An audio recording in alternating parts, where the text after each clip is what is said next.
नमस्कार दोस्तों, यूट्यूब ज्ञान सह चैनल में आपका बहुत बहुत स्वागत है।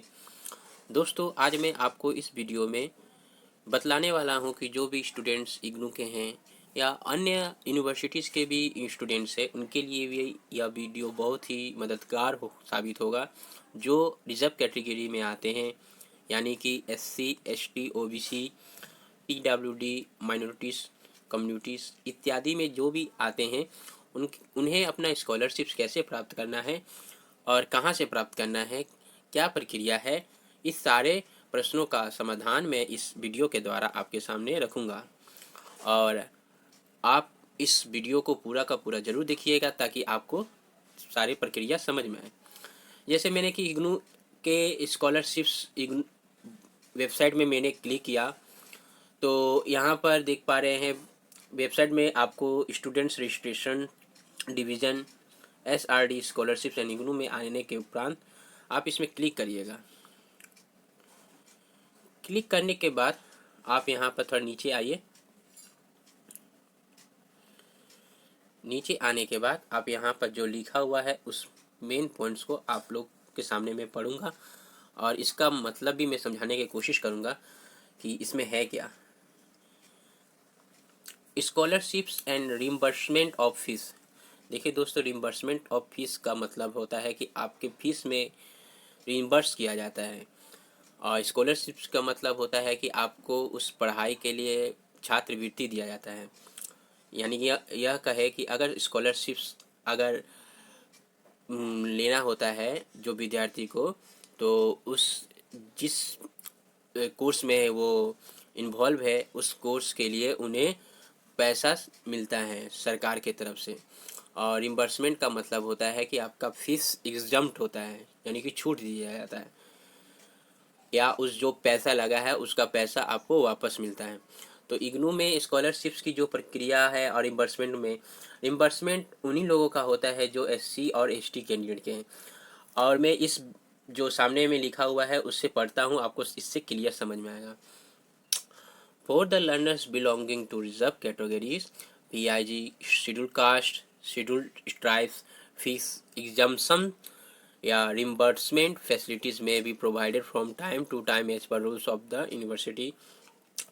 जो भी विद्यार्थी categories schedule caste schedule tribes में आते हैं, उन्हें उसे अपना जो फीस होता है उसे एग्जाम किया जाता है, छूट दिया जाता है, रिम्बर्स किया जाता है समय के अनुसार, विश्वविद्यालय के नियमानुसार। The learners belonging to above admitted to IGNOU programs are eligible for government of India scholarships. जो भी लर्नर्स है वो अगर बिलोंग करते हैं categories admitted to IGNOU programmes, वे सभी गवर्नमेंट ऑफ इंडिया स्कॉलरशिप्स के लिए भी एलिजिबल है। यानी कि ये सारे SC ST ये स्कॉलरशिप्स गवर्नमेंट के जो है उनके लिए भी एलिजिबल है। They are advise to collect scholarships from forms from the Directorate of Social Welfare, from the Office of the Social Welfare Officer of their state। उन लोगों को सलाह दिया जाता है कि वे अपना scholarship form directorate of social welfare या from the office of the social welfare officer अपने स्टेट से लेना है। यानी कि आप सोशल वेलफेयर मतलब होता है सामाजिक दफ्तर, सामाजिक दफ्तर यानी कि SDO और BDO जहाँ पर होता है उसे कह सकते हैं। उसमें आप जाइएगा, वहाँ का प्रोसेस पूछिएगा कि हमें स्कॉलरशिप्स लेना है, तो वह आपको फॉर्म देगा। और इसके बाद यहाँ पर लिखा हुआ है क्या कि fill it up and submit the duly completed the scholarship from the regional centre at the regional director at the regional centre where regional director. आपको इस फॉर्म को लेकर सोशल वेलफेयर डिपार्टमेंट से फिलअप करना है। फिलअप करने के बाद आपको इसे अपने रीजनल डायरेक्टर को, जहां रीजनल सेंटर आपका पड़ता है नज़दीकी, उसमें आपको इसे जमा कर देना है। After the above clarification, the scholarships from may be collected back from the regional center। और उसके बाद क्या करना है, जो आपने सेंटर में जो जमा किया था रीजनल सेंटर में, उससे फिर वापस लेना है।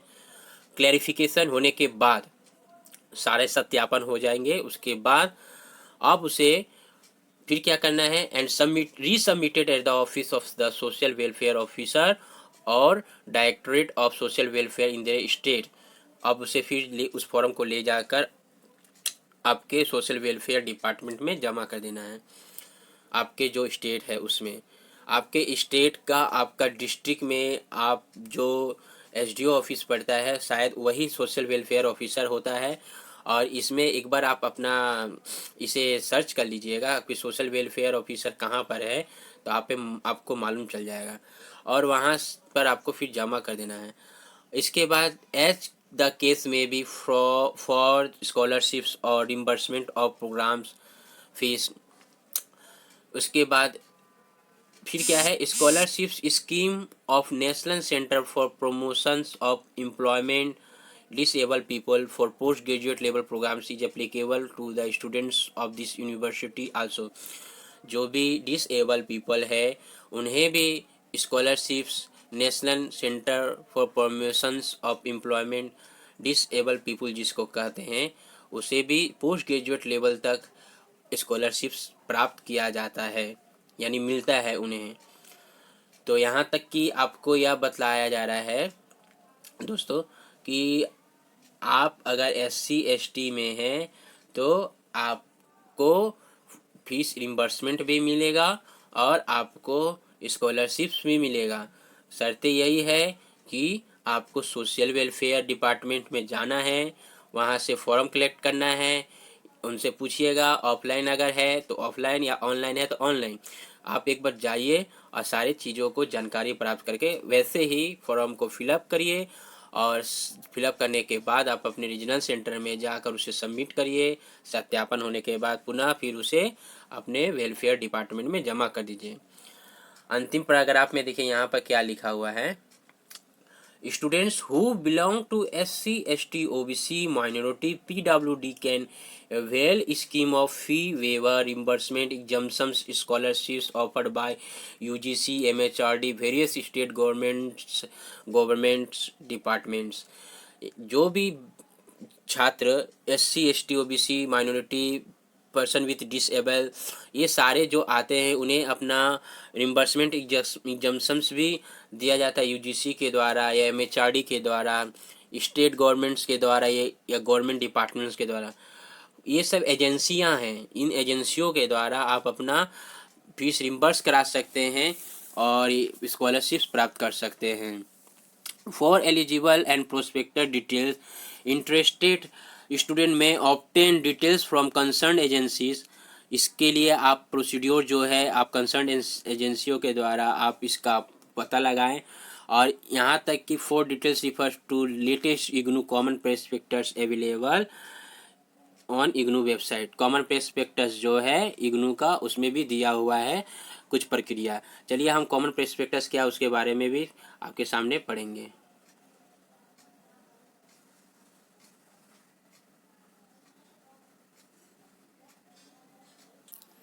ये है दोस्तों 2020 जुलाई महीना कॉमन प्रोस्पेक्टस इग्नू का।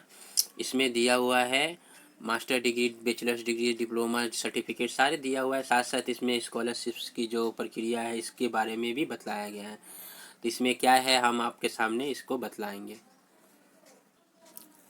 प्रोस्पेक्टस के 201 नंबर पेज के 10.10 पॉइंट में देखिए इग्नू के कॉमन प्रोस्पेक्टस में दिया हुआ है, The learners enrolled in IGNOU are eligible for Government of India scholarships. They are advised visit the National Scholarships portal of the Government of India and submit their applications online. For details, student may contact their regional center. आप सभी जो भी इग्नू में नामांकन कराए हैं reserve category के students को एलिजिबल है स्कॉलरशिप प्राप्त करने के लिए, उन्हें ये साइट दिया हुआ है scholarships.gov.in पर, जो ब्लू कलर का दिया हुआ है, उस वेबसाइट में जाना है। और जाने के बाद उसमें आपको सारे डिटेल्स मालूम चल जाएगा। नीचे यहाँ पर दिया गया है students belonging to scheduled caste category may apply for financial assistance under the centrally sponsored scheme for of post matric scholarships. Details of the schemes are eligible at, ये लिंक दिया हुआ है। जो भी SC स्टूडेंट्स हैं, post matric scholarships आप सभी universities के विद्यार्थियों लोग के लिए पोस्ट मैट्रिक स्कॉलरशिप्स होते हैं।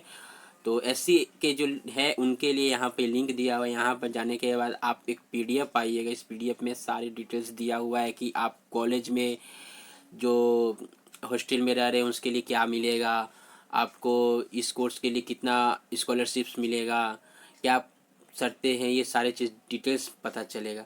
वहीं students belong to the students tribe category may apply for financial assistance under the centrally sponsored scheme of post matric scholarships. Details of the schemes are eligible.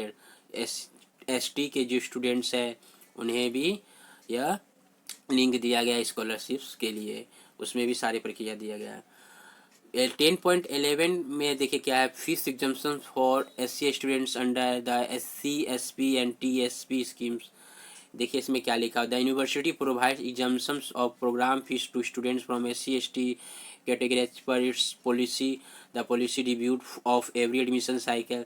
ये SC/ST के लिए जो आपका recycle जो admission का होता है, जुलाई का एक होता है दिसंबर का, तो हर समय इग्नू अपने वेबसाइट पे देता ही है कि इस सेशंस में जो जो नामांकन कराए हैं उसके लिए फॉर्म फिलअप करके अपना दस्तावेज को पूरा करके, इसके लिए मैंने वीडियो बनाया भी हूँ, आप देख सकते हैं मेरे चैनल में। तो इसमें आपको क्या प्रक्रिया है वो आप देख सकते हैं।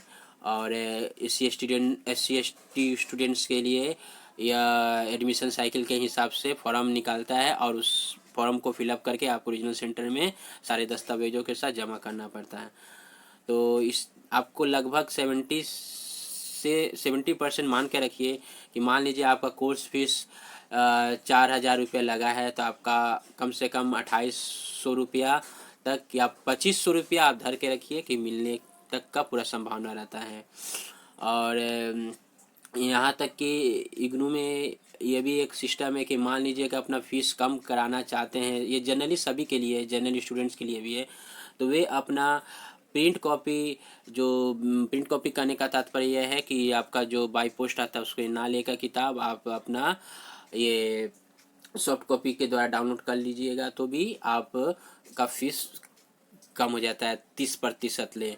और आपको इसके लिए केवल ऑनलाइन जब अप्लाई करते हैं उस समय आपको लिखना पड़ता है उस समय।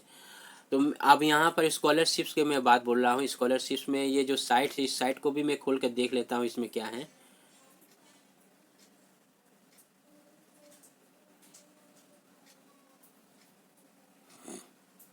ये साइट्स खुल रहे हैं आपके सामने,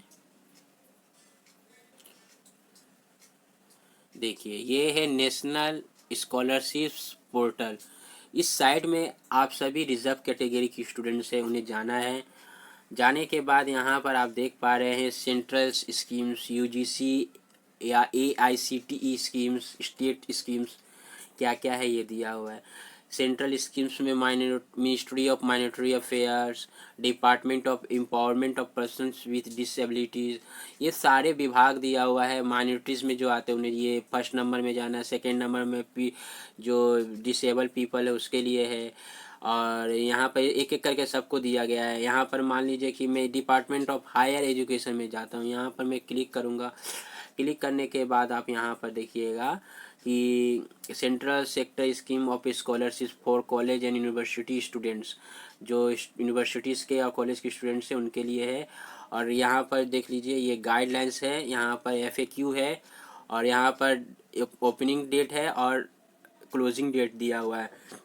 इस डेट के बीच में आप सभी को अप्लाई करना है, ठीक है। और एक बार आप पढ़ लीजिए गाइडलाइंस FAQ को डाउनलोड करके। तो तो आप अपने अनुसार एक बार सभी कोई को मेरा यही सलाह है कि अच्छी तरह से समझकर इस वेब पोर्टल में जाकर अपना फॉर्म फिलअप करिए। आप याद रखिए कि आपका अगर SC ST स्टूडेंट्स है तो फीस रिम्बर्समेंट करा सकते हैं, और स्कॉलरशिप्स बाकी OBC के या हैंडीकेप माने PWD के जो स्टूडेंट्स उन्हें नहीं मिल रहा है या कोई स्टूडेंट इग्नू में नहीं दिखा रहा है, तो आप यह सब इसकी एजेंसियों के द्वारा आप प्राप्त कर सकते हैं, ये श्योर है। और स्टेट स्कीम्स में भी कुछ दिया गया है कि असम के क्या क्या स्कीम्स है, अरुणाचल प्रदेश है, छत्तीसगढ़ है, ये सब इनमें भी जाकर आप अपने स्टेट्स के स्कीम्स में जाकर देख सकते हैं कि स्कॉलरशिप प्राप्त करने की प्रक्रिया क्या है। UGC के द्वारा भी है, AICTE के द्वारा दिया गया है। और किसी प्रकार की अगर हेल्प इसमें भी चाहिए, अगर कैसे फॉर्म फिलअप करना है या कोई भी अगर डाउट हो या कुछ प्रकार की आपको दिक्कतें आती हैं, तो आप हम कमेंट बॉक्स में ज़रूर लिख के भेजिएगा। तो मैं आपके सामने यह समझाया कि एक नेशनल स्कॉलरशिप पोर्टल जो कि इग्नू के वेबसाइट्स के आपका प्रोस्पेक्टस में भी दिया हुआ है। इस प्रोस्पेक्टस में देने के बाद आप नेशनल स्कॉलरशिप पोर्टल खोलने के बाद आप विभिन्न प्रकार की जानकारियों को प्राप्त कर सकेंगे। तो ये था आप सभी को समझाना दोस्तों, और एक एक चीज़ों को आप बारीकी से पढ़िएगा, इसमें कोई दिक्कत ना हो आपको। और पूरे वीडियो को देखने के लिए बहुत बहुत धन्यवाद। अगर आपको यह जानकारी अच्छा लगा हो तो ज़रूर से ज़रूर आप वीडियो को लाइक कर दीजिए, और इस महत्वपूर्ण जानकारी को अपने दोस्तों में शेयर कर दीजिए, और मेरे चैनल को सब्सक्राइब नहीं किए हैं तो सब्सक्राइब कर दीजिए। बहुत बहुत धन्यवाद।